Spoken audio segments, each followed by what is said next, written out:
பார்க்கில் குழந்தைங்களுக்கு மட்டும் விளையாடுறதுக்கு இல்லைங்க, பெரியவங்களுக்கும் எக்ஸசைஸ்ன்னு தனி செக்ஷனே இருக்குங்க. 1, 2 இல்லை, நிறைய இருக்குது. என் ஹஸ்பண்ட் ஏறி பண்ண ஆரம்பித்தோன்னே எனக்கு ஆசை ஆயிடுச்சு. நானும் ரிலாக்ஸ் பண்ணுறேன்ட்டு பண்ண ஆரம்பிச்சிட்டேன் பாருங்கள்.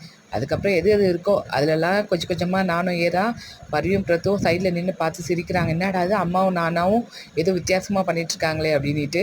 எப்படியோ பண்ணிட்டோம். நான் பண்ணோன்னே எங்கள் ஹஸ்பண்ட் அவரும் பண்ணணும்னு சொல்லிட்டு பண்ணார். பர்ஷித் பாருங்கள், அங்கே கூட போய் நிம்மதியாக விடலங்க, அவனும் ஏறிக்கிட்டான். இங்கே பாருங்கள், அவங்க அக்காவை எல்லாம் மேலே ஏறி நின்று ஜாலியாக விளையாடிட்டு என்ஜாய் பண்ணிட்டு தான் வந்தாங்க.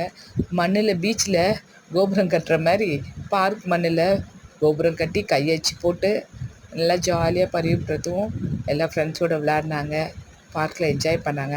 நாங்களும் கொஞ்சம் அப்படியே குழந்தைங்களா ரிலாக்ஸ் பண்ணிவிட்டு ஊஞ்சலெல்லாம் பார்த்தோன்னே எனக்கும் ஆசை வந்துச்சு. சரி, பிரதீக்ஷா சாக்க வச்சு நானும் உட்காந்தேன். இங்கே பாருங்கள், ஹஸ்பண்ட் ஆட்டி விட்டு நம்ம உட்காந்து ஆடுறது ஒரு தனி சுகம் தானே.